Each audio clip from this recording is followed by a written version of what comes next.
So thank you, everyone. Thank you, Philip, for hosting this webinar with us. And thank you for tuning in on our Ingenius Prep webinar about how to make advantage of summer 2021 to enhance your college applications. So my name is Chloe, and I am the Office Director of Ingenius Northern California. I graduated from Harvard Graduate School of Education, majored in Technology, Innovation, and Education. So here with me is our Ingenius former admissions officer, Benjamin Schwartz, who got his MPA at Harvard University, MBA at MIT, and worked as the Assistant Director of Admissions at Dartmouth College. So hi, Ben, would you like to introduce yourself, please? Yeah, thanks, Chloe. Certainly, my pedigree, you certainly hit all three. I'm a graduate of Dartmouth College as well as a former Assistant Director of Admissions. And I've been a strategy consultant for one of the big four financial services firms globally, as well as worked with students from across the globe and helping them develop skills and leadership that really propel them to success, not only in the college application process, but certainly long beyond that into careers and in life. Great, thank you, Ben. So welcome everyone. Here's a very brief overview of what we'll be covering today. I'm going to give a brief introduction of who we are and what we do. Ben is going to talk about summer planning and about what you should know about summer planning and how to plan your summer in the COVID-effective world based on your interest. And then I'm gonna take over to talk about the summer planning case studies. I hope you enjoyed today's webinar, and you can also schedule a complimentary consultation with me through the email address listed at the bottom of the slides. So about who we are, Ingenius is an edtech company that offers online college application counseling services with top quality in this industry. We have world's largest team of former admissions officers from top universities in the US. So now we have offices established in China, the US, Canada, and Korea. So one of our features is that we have every resource ready for students to be successful, not only in college application, but also in their own personal development. We did research and collected data from more than 10,000 students nationwide, and we analyzed our data together with insights from more than 150 former admissions officers to compile our unique curriculum that's shared with each one of our counselors. So our former admissions counselors all worked at top-tier universities.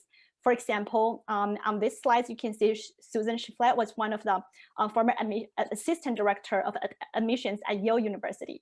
She looked through students' applications and participated in the decision of admissions. Just like Ben, now she's working exclusively for Ingenius students. So the next slides is some of the examples of our graduate coaches. They have attended top undergrad and graduate programs at US schools. So they have personally gone through at least 2 application cycles, and they're working closely with our students in terms of helping the details of the writing aspects of the college applications. So the next slide shows some of our academic mentors. They are professors, scholars, researchers at top universities, and they are working with our students on their research skills, projects, and papers that would boost students' academic background. So in a nutshell, the insights and experience from our former admissions officers help us build the curriculum that's cutting edge. And this curriculum help our counselors and students to find their uniqueness and application persona very effectively and help them stand out during the application process. So the next slide is a snapshot of our results of the 2020 admission cycle, which we're very, very proud of. With the help of our former admissions officers and our curriculum and everyone working for the students, we have 61 Ivy League acceptances, 72 top 10 acceptances, and more than 600 top 50 acceptances. So for this year's admissions result in California, we have 5 acceptances from Stanford, 29 from UCLA, and a total of 244 acceptances from all the UC schools. So next, let's deep dive into what you should know about summer planning. So Ben, do you want to take it from here? Sounds great, Chloe. Yeah. So summer planning. This is the time. The December, January, the times you should be thinking about summer planning. So glad you could join us this evening, this afternoon, depending where you are. So we're going to start off with, what are your goals for summer planning? So I want to ask you a true-false question here. It's okay to write about relaxing and hanging out with friends and supplemental essays that ask about your summer vacations. So if in the chat you want to type in true or false, I'd love to hear your thoughts about this question. Is it okay just to write about relaxing and hanging out on your summer vacation? So you have some true, some false, question marks around true. It's a great question. You know, here's the reality. I'm gonna give you a few more moments before the truth is revealed or the false is revealed. So here's the reality, folks. If the question asks, how did you spend your summer? And you say, I just played video games, that's not going to really impress an admissions officer. You know, anyone can easily do that. And ultimately, when we have such large application pools, we are looking for something that's going to make you kind of demonstrate to us that you care about something, that you want to advance your knowledge, or you want to make a difference in your community. So if you're just talking about relaxing, that's not helpful. I think some of you who may have said true, here I do want to kind of throw you a bone here, that you know, there are questions on some applications. I think Caltech has one, I think Carnegie Mellon has one, that asks kind of, what do you do for fun? That's okay to talk about something that might be more relaxing. But if it's asking about summer, summer is a blank canvas for you to really make something out of. And if all you do is sit around, you're not really making anything. You're not really creating something meaningful out of that, whether it's you be your own intellect or it be you know, around that impact in society. So it is true that there's some questions may ask for something more about along the lines of what do you do for fun, but make sure you read those questions carefully. If it's really asking about summer, it's asking, you know, actions and specific activities that you were engaged with. So why do summers matter? As I said, it's a blank slate. And so, you know, we want to see that you use this empty time, if you will, to create something, that you use it to take advantage of it. And here's something I want you to keep in mind. If you're applying to a school like Dartmouth or Harvard or MIT, we're talking about billions of dollars of resources that you have available. And at a school like Dartmouth, no one's going to come to you saying, here is exactly what you need to do. Here's your schedule. Go and make the most of our billions of dollars of resources. We're looking for students who are proactive, who are ready to take advantage of so many of those resources in meaningful ways. Certainly, it's not about taking advantage of every resource, but it's about taking advantage of the ones that are meaningful to you. And that's what we want to see you use your summer for. It's that clean slate, that open opportunity where you can say, what opportunities do I have available to me? And now let me show the college that I know how to make the most of what I have available, just as we want to see you do when you actually come to our college. So this is your time to prove to us that you're ready to make the most of your free time, explore the world, make a difference as you go. So another true false for you. Admissions officers recruit students from some summer programs and competitions. So love to see your true or false answers again. All right, keep typing them into that chat box. A lot of you are saying false, a few trues. True, true, true, true. Some falses back there. Certainly, we want to parse out the question. I'm going to reveal the answer here. So it depends on the program. I like that. Depends. Very lawyerly of you, Jin. So true.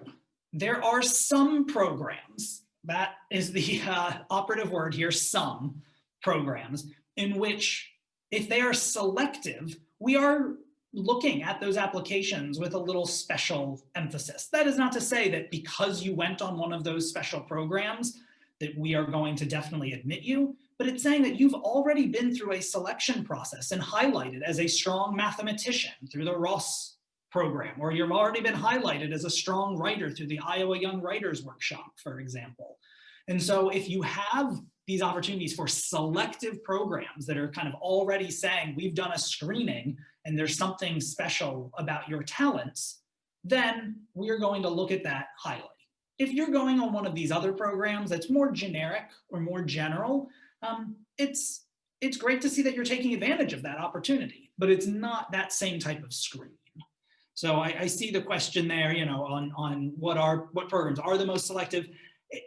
It changes over time, but here's a few examples here. So it's not, most summer programs don't provide a substantial advantage, as I just mentioned, but programs like YYGS, the Yale Young Global Scholars, has historically been fairly selective. It's not to say it's not super selective, but certainly it's great to see that you've been identified as a young leader there. The Wharton programs, especially the Leadership in the Business World program, has a great reputation. RSI, the Research Science Institute, mostly out of MIT, has a great track record and certainly shows exceptional students interested in scientific research. LaunchX, an entrepreneurship and business and social impact program out of MIT as well. And so, some of these programs are out there, but I mentioned, for instance, the Iowa Young Writers Institute.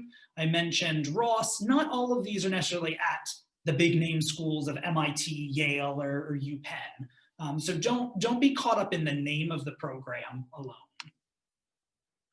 So, why might you do a summer program? What are some of these what's good, what's bad here about summer programs? So it really, it depends where you are at in this process. I know some of you might be in 9th grade, some of you 10th, even some of you might be in 11th grade and looking at your final summer before you apply. And so some of these pros and cons depend on where you are at in the process. But what's helpful about summer programs? Well, it's a great time to explore. So I'm not endorsing any particular program here, but I think of a program like Summer at Brown. They have hundreds of courses available, and you get to say, hey, I think I'm interested in marine biology, and my high school doesn't offer marine biology. And so maybe I'm going to give that a try, and let me take a course and take, see what it's like. Take a chance here.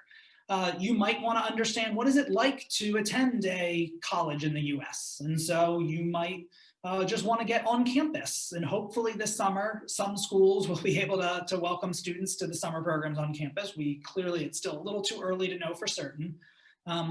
Great time to build your network. This could be friends or colleagues, or someone who might work on a project with you afterwards, and absolutely valuable to connect with mentors. Perhaps these are going to be professors, perhaps they're just going to be experts in an area that you care about. And so these are all fabulous things to take advantage of. The people, the physical spaces, and most importantly, the intellectual opportunity.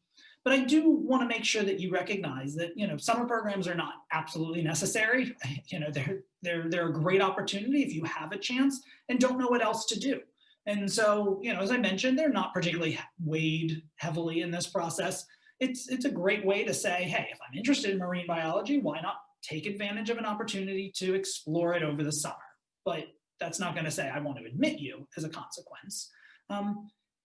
You want to weigh, how much time does it take up over your summer as well? It could take up an entire month. Sometimes some of them are just a week or two long. And so you have to look at your schedule and how to make the most of the summer overall.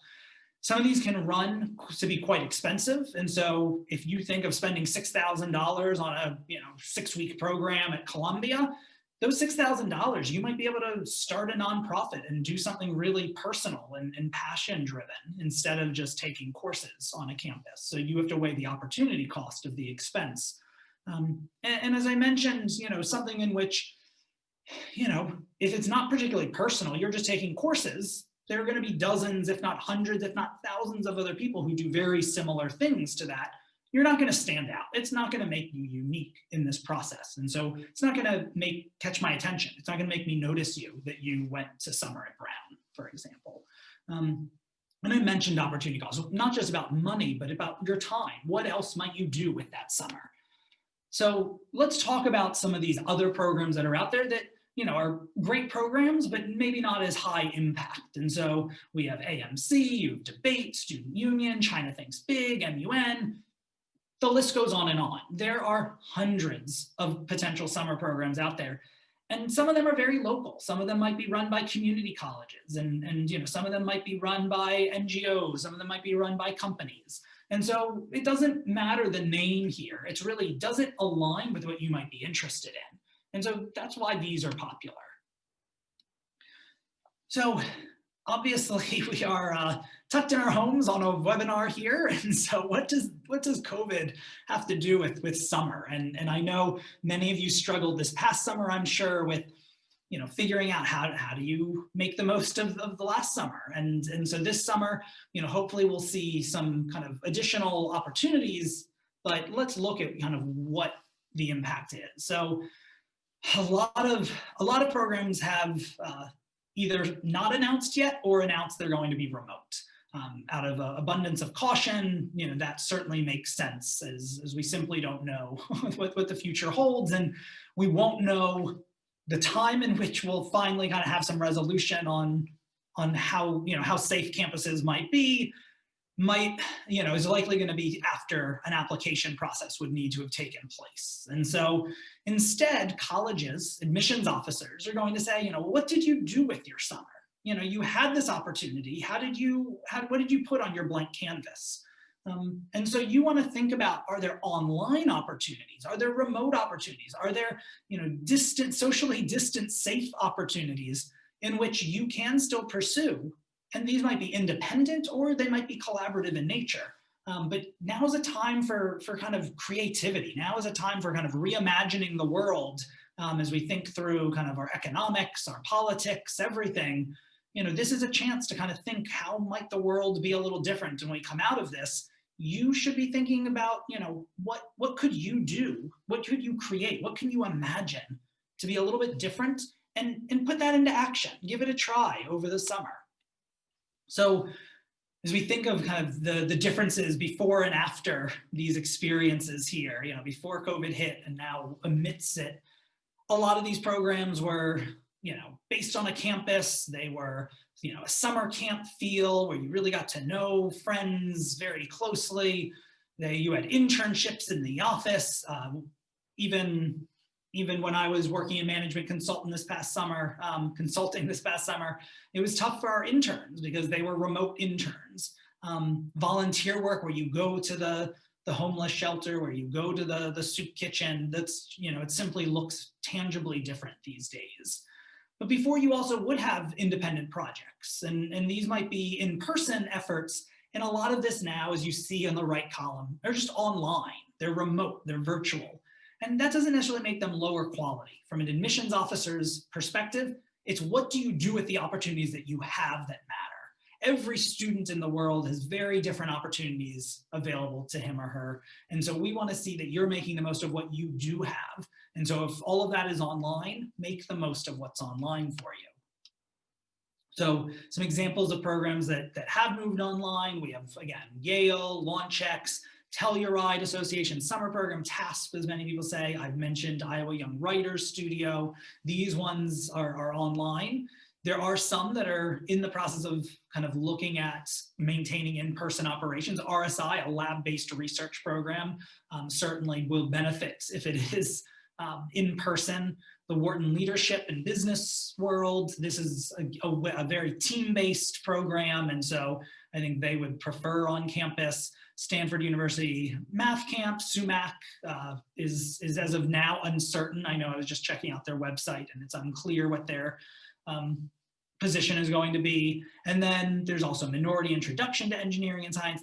There's a lot of programs that just don't know yet. I think one thing to note about that is the application timeline for some of these programs that are undecided is likely going to be a little bit kind of delayed or postponed from last year. So whereas many programs last year may have had a December early round, I haven't seen any programs that are offering any action in December, and most of them are looking at February, the earliest to have deadlines.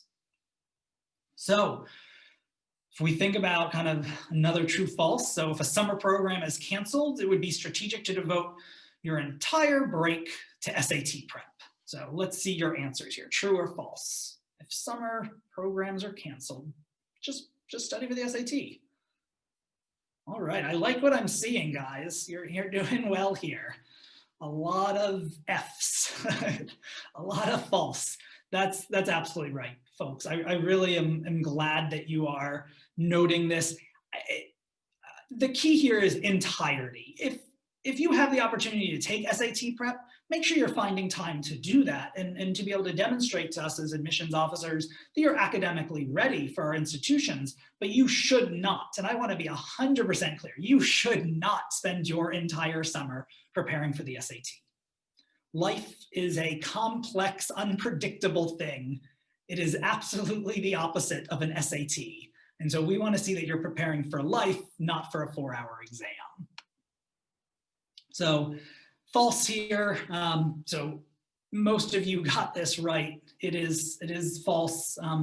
Focus on what difference can you make? What are the tangible things that you can do in the world around you? Whether this be research, whether it be an independent project, starting a business, there's so much possibility. Again, it's about imagination. And this is your opportunity to say, hey, these summer programs, I don't want to just do a remote summer camp. I want to do something totally different and come out with it, make something happen here. And that's what's really exciting. So let's talk about some of these independent ideas. What projects might you lead on your own that can really stand out for your own benefit, but also in the application? So research. So let's see, you can research work, for instance. What careers might you want to have in the future? So explore something that you're interested in. Show a college that you are interested in understanding a field that is of interest to you. And so you can practice reading and writing, analyzing, build something out of it though. Make a research paper. These research opportunities, maybe it's writing a paper or presenting what you find. You make a TED Talk, a documentary, you make a website, a blog, the list can go on and on. Again, it's about being creative. It's about making something that resonates with what you're learning.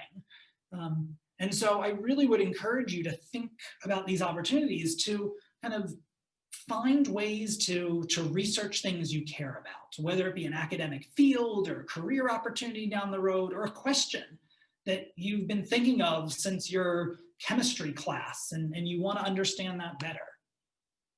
So if we think about, how do you do research work? How do you kind of approach research? This is very tailored to what you are interested in. And so you can research, for instance, anything. Absolutely anything. I mean, when I was in high school, was a couple decades ago, and we had the internet, but it was nothing like it is today. And so you really want to be thinking about, what research topic is of interest to you, and use online opportunities and connect with experts here. This is an opportunity to really connect. And I think, Chloe, you had mentioned this earlier with your persona. This is something that Ingenius talks about as an application persona. It's your brand. And so you have an opportunity to do research that enhances your brand, whether it be about skills that allow you to go and propel your interests. So say you're interested, again, let's use marine biology as an example. You can do research kind of twofold. One type of research might be on marine biology explicitly, but another type of research might say, hey, I want to understand, how do I start a nonprofit to promote healthy marine ecosystems? And so it furthers that persona, it furthers that identity about what you care about, but it's not necessarily just purely academic in nature. And there's so many resources. As I've said, we are so lucky with all of our technology that even in our remote world, you can still do pretty much anything you could before.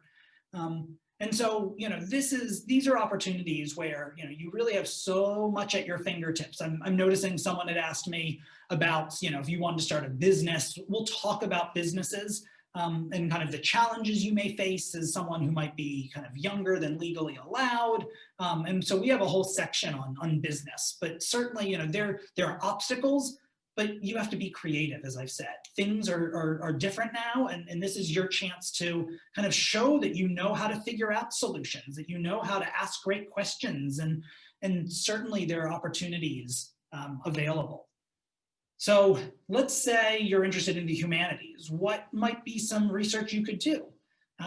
You could look at, how did the pandemic affect the 2020 US election? You could look at kind of what role does social media play in terms of promoting or harming kind of COVID best practices. You could look at writing a research paper on the impact of mask wearing, and you could do an anthropological study. You could interview people.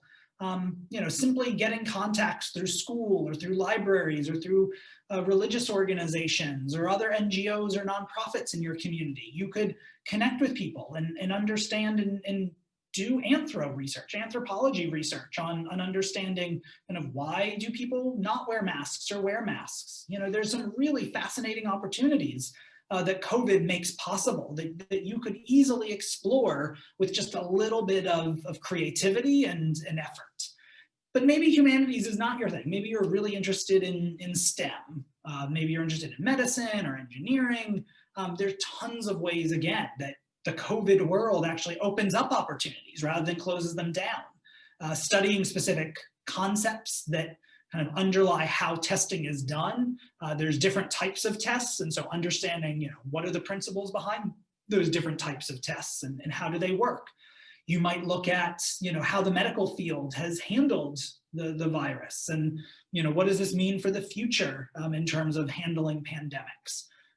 Perhaps you're interested in kind of understanding vaccination processes. And so this might be actually, how does a vaccine work? And we've seen with two of the companies' vaccines that are getting approved that they're totally different, unlike any vaccine in terms of how it's actually developed. And that's really fascinating. You can study that, you can write a paper on that, or maybe even look at kind of the vaccine supply chain. And what does that mean? And how do we kind of deploy vaccinations both in developed countries, but also emerging markets or rural areas that may not have the same level of infrastructure? And that's critical for medicine and STEM, is all about kind of the infrastructure. So this, again, is an awesome opportunity, unlike any time before, to study kind of the impact of this jolt to our way of life. I mean, this is like the perfect natural experiment, if you're interested in research, to be able to see kind of a before and after picture. So as I mentioned to those of you who are asking some business questions, maybe you're not humanities and STEM focused, but you're interested in doing something around business. So why not start your own business? Yes, there are obstacles. Yes, it is tough, but this is your way to show that if you're interested in business, actually get your hands dirty, do something in business. I mean, that's how you're going to learn it. I'm not saying that you need to start a unicorn here and have, funding, seed round A of $10 million by the time you go to college. But the reality is that by giving this a try, understanding the basic principles of business is going to make you a much better business student if you're interested in going to top business programs for college. So start early, understand the skills that underpin the business world. Coming from strategy consulting, I worked with tons of firms, from large corporations to very small startups. And in this process, there are such an array of skills that are required that, if you think of how you learn a language, and if you start learning a language too late, it's just going to get harder and harder. When it comes to business skills, the sooner you start practicing that, whether it be communication skills, strategic planning skills, whether it be kind of coordinating a team skills, the sooner you get started on that, the sooner you actually get your hands dirty and give it a try, the easier it's going to come to you later on. So I want to address this question of, not all localities will permit high school students, for example, to start a business or to get a business license. Obviously, in the US, every single location is different. I mean, that's the beauty of our federal system, and it's also a frustration as an admissions officer trying to read transcripts from 40,000 different schools, all using 40,000 different grading scales and course offerings. And so it's going to be up to you to figure out, how do you solve some of those obstacles? How do you resolve some of those obstacles? So maybe you can't get a business license, but the question is, one, what kind of business are you starting? You may not need licenses with some types of businesses. You may need them with others. Maybe you find another student who's over 18, or a partner for your business who can register it.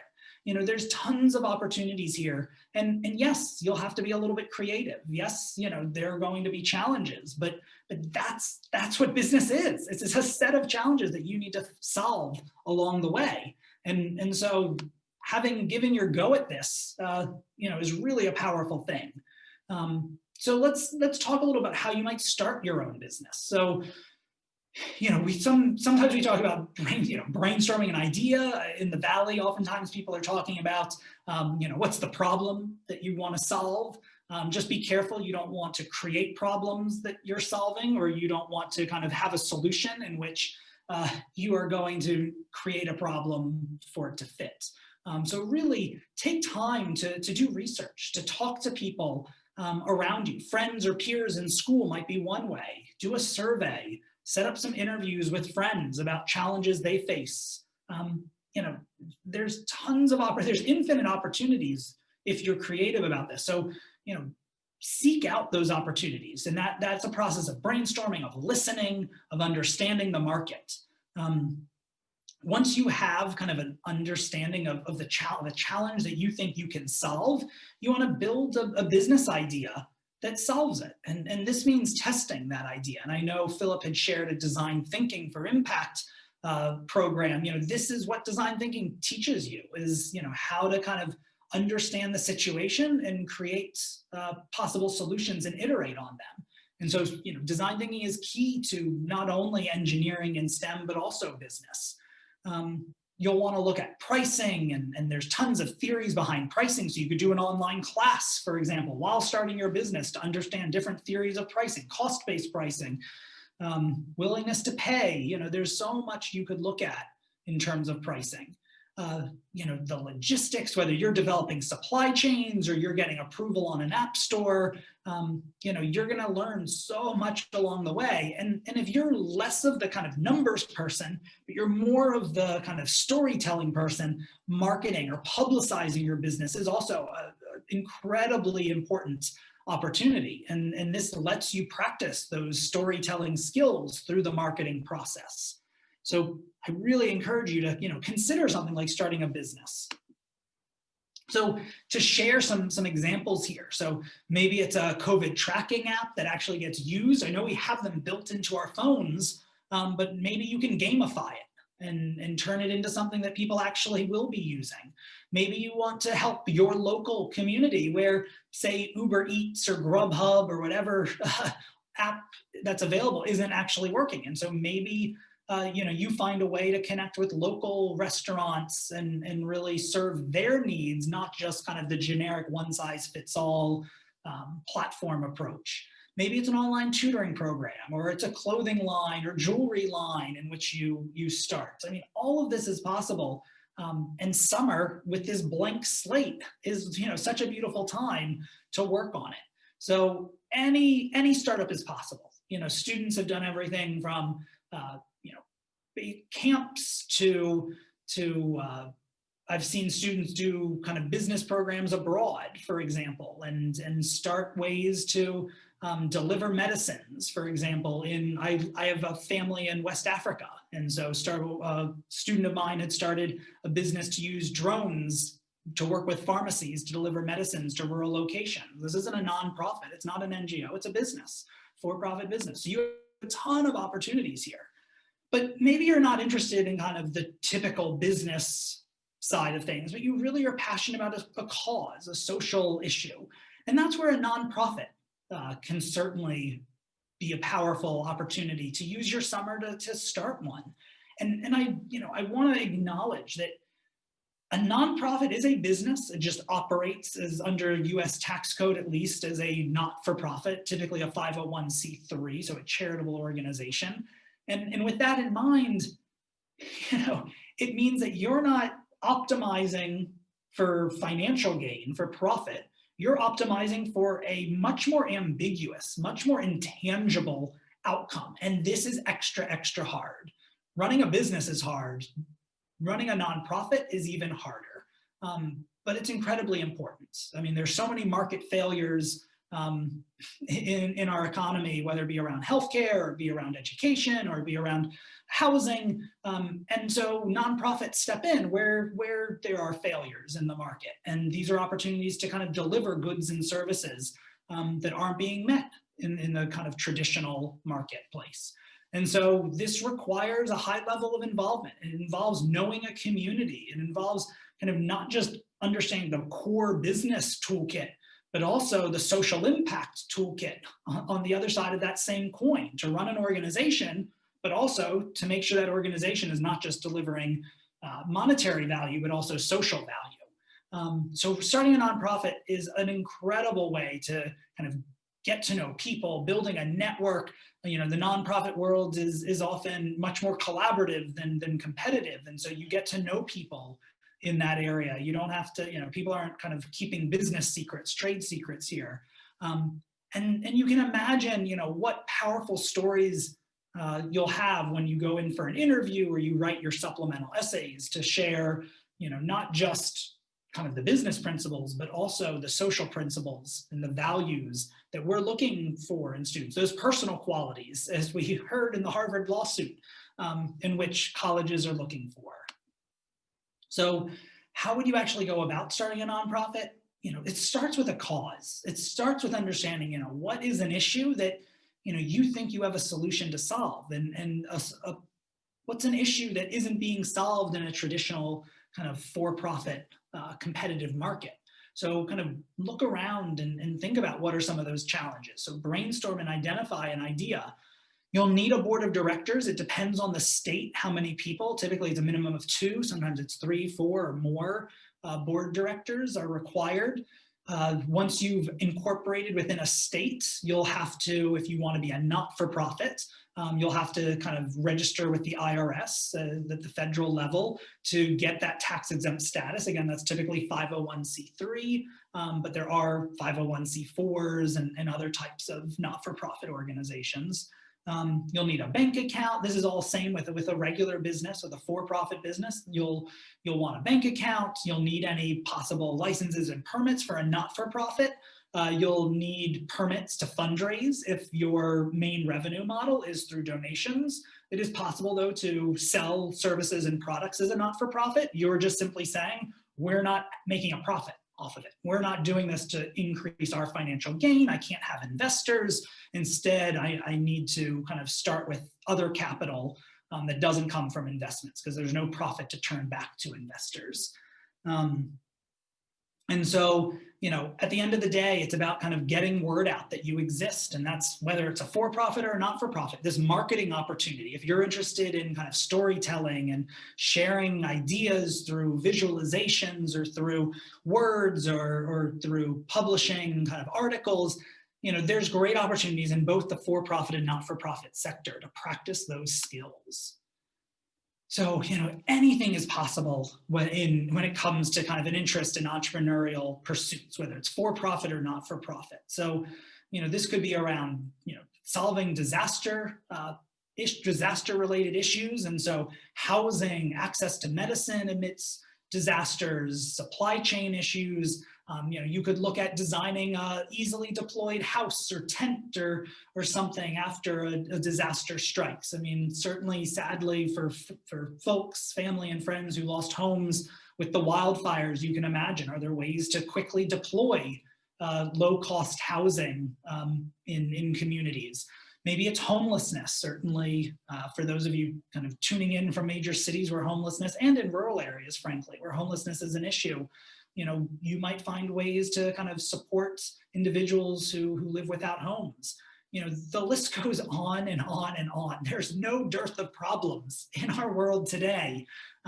It really doesn't take that much imagination to realize that you can do something. And the hardest step is just simply recognizing that you can actually create something of your own, and you don't need to simply fill out an application to go to a summer camp, but you can learn the skills through brief programs, whether it's a one-week program, 2-week program online or in person or wherever it might be. Develop the skills that you need to understand housing in America or understand issues of disaster relief. And so you can combine an intellectual research that we talked about a few slides earlier, with an interest in nonprofit work or for-profit work.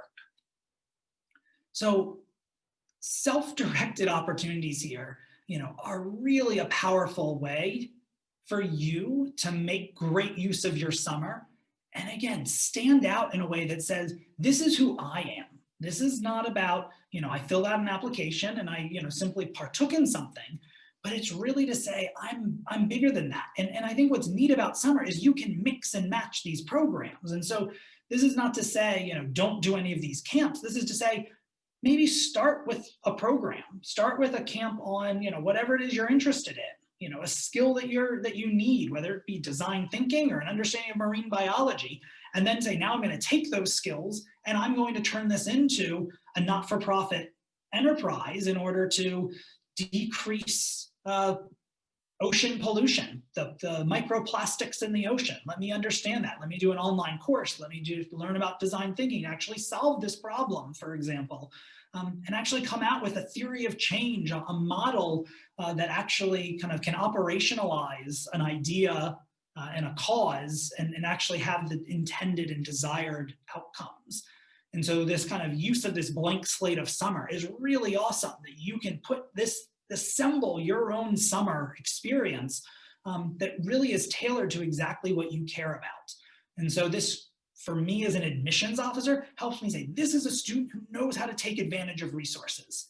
They know how to have the initiative, dive deep, explore when they need to explore, and push themselves when they need to be able to make something happen.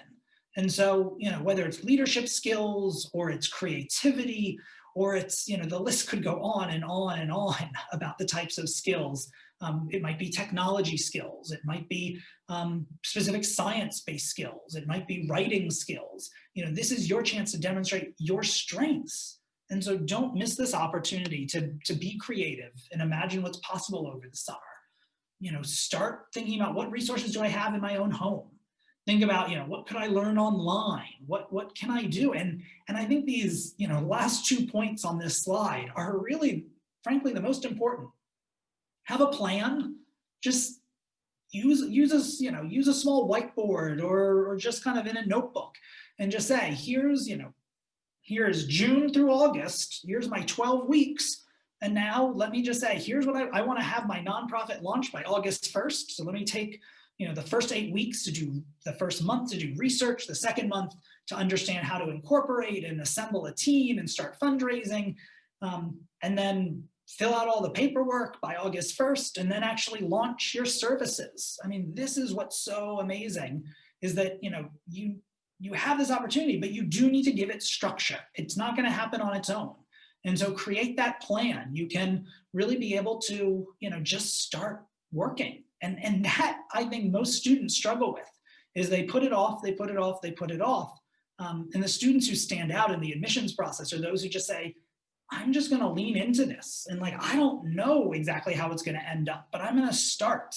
And I think that's really critical, is that you aren't spinning wheels and saying, I don't know how to do this, but you're giving it a try. You're showing us that you're able to take calculated risks and make something new happen, and make something that just didn't exist without you.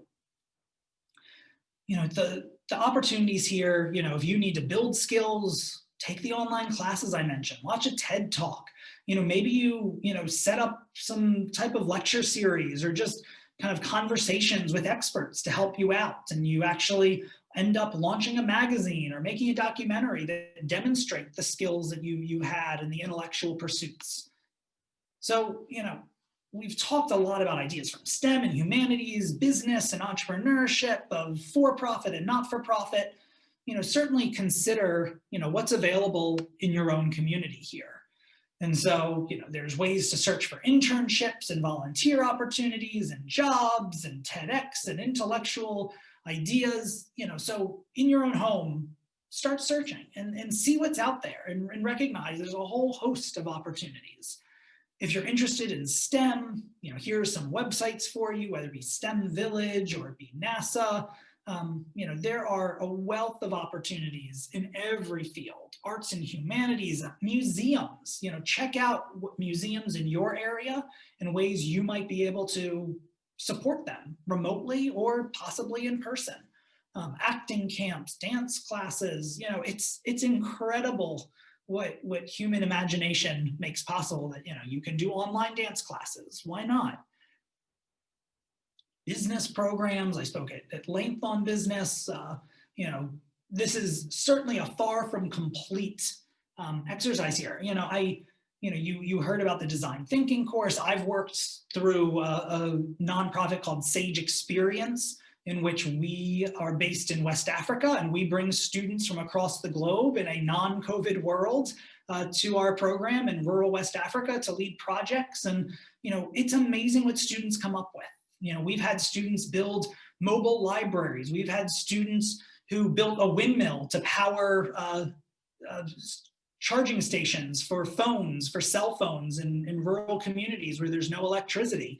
We've had students run science fairs where the chiefs of a village in Africa participated in the science fair even, to bring, STEM ideas and STEM education to some of the remotest corners of our planet.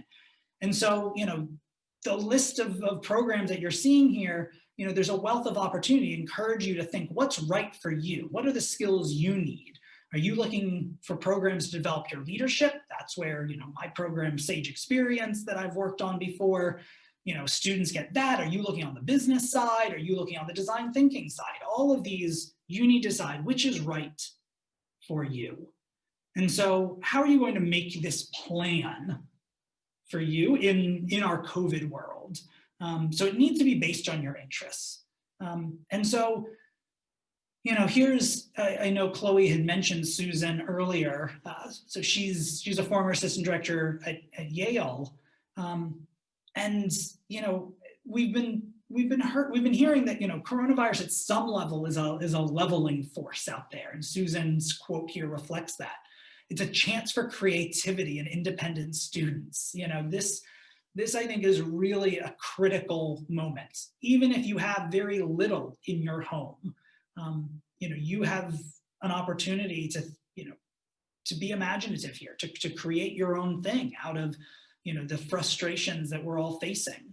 And as I mentioned, you don't come to Dartmouth with a clear itinerary of here's everything you need to do. It's there at Dartmouth, but only if you seek it out would you have these opportunities. And so you need to know how to seek out opportunities. And that's what smart summer planning proves to us as admissions officers. So you know how to ask good questions and get started on something.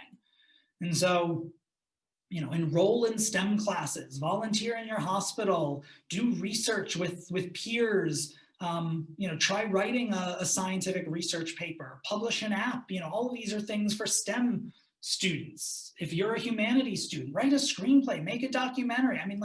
I'm just trying to get your creative juices flowing here. It's so incredible what you can do, but you have to actually do it. And that's the hardest thing, is just starting this off. Start a business, invest in stocks, research economics, business, research, various aspects of business. Business is a very, broad set of skills that I mentioned. Maybe you're not interested in the marketing side, you're not interested in the management side, but you want to understand finance. That is certainly a popular area of business. And finance is a very curious area of business. A lot of heavy math, and there's new areas, for instance, of behavioral finance. And so you can explore some really interesting intellectual aspects of business, and if you're not the type who just wants to start a business. And then there's lots of students who are going to be undecided, and frankly, that's okay. There are kind of broader based programs like Yale, the YYGS that I mentioned before, the design thinking course that Philip mentioned is certainly one. Sage Experience that I've mentioned, focused on leadership, is another one. These are all programs where you don't have to say, I'm ready to be a marine biologist, but I want to develop the skills that are necessary for me to be able to take the next steps when I'm ready and I know more about a specific cause that I'm going to engage in.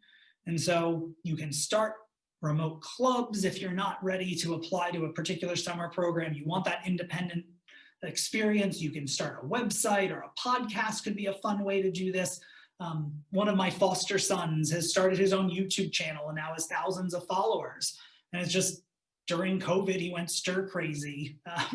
And he has loved starting a YouTube channel. You know, take advantage of these opportunities. And so at the end of the day, here's your takeaway. You know, although the world is certainly, you know, in a different state and our lives are disrupted, you know, that does not mean that, you know, you don't have these opportunities for summer. It means you probably have, you know, more reason to be creative.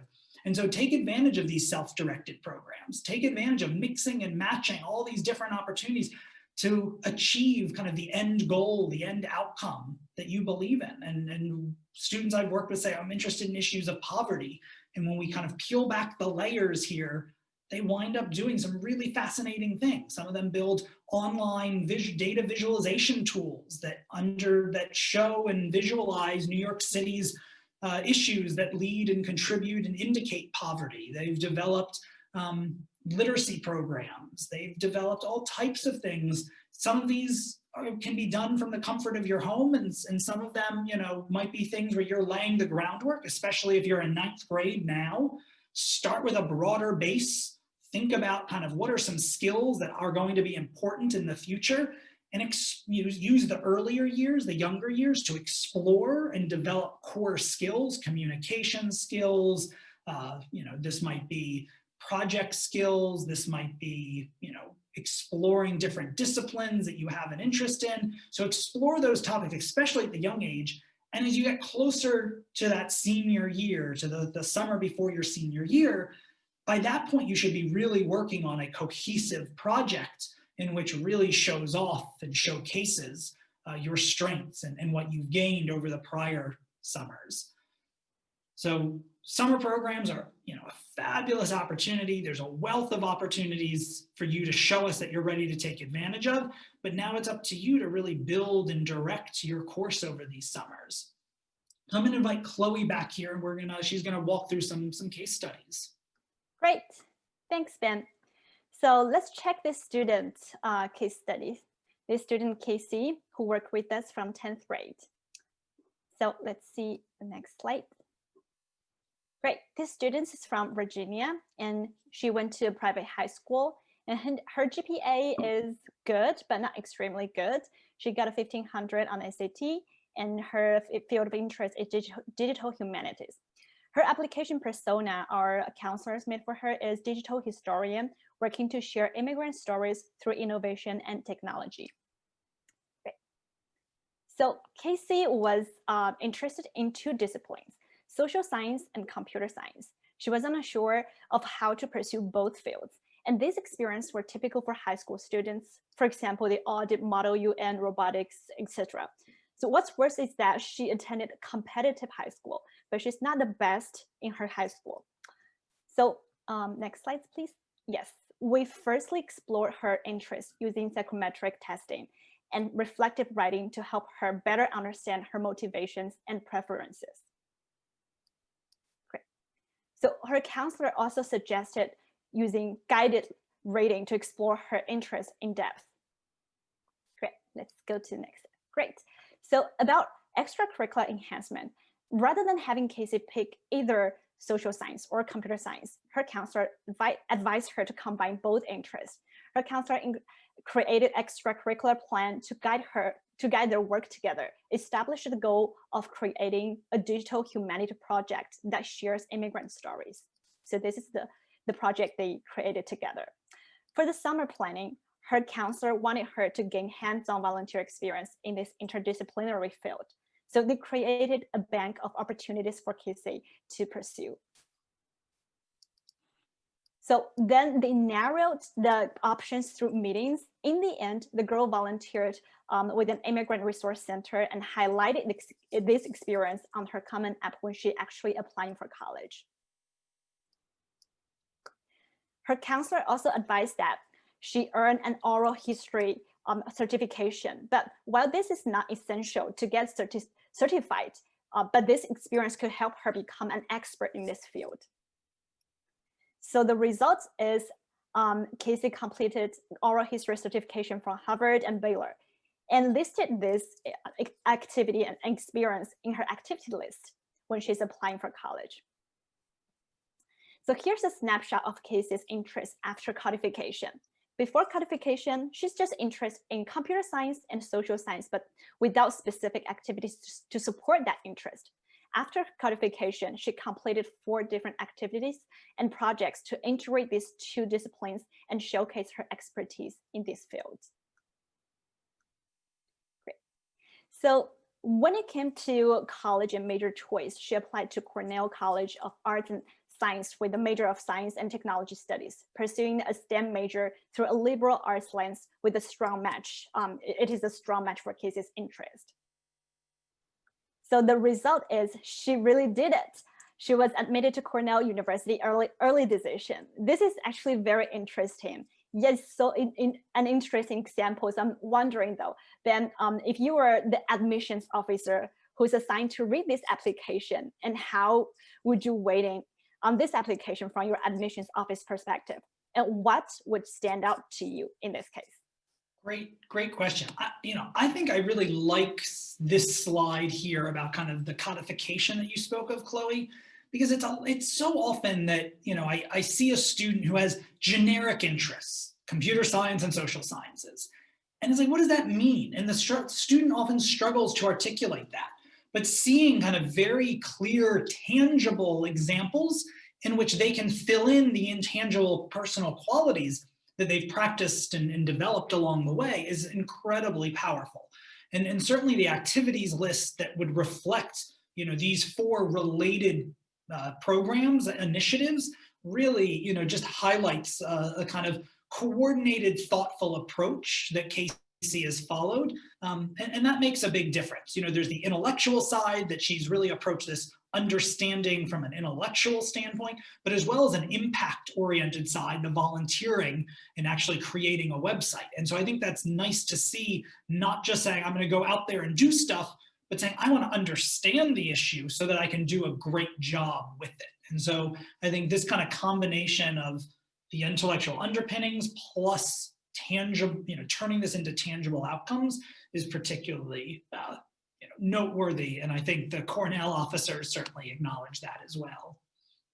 Wow, thank you, Ben, for the insights.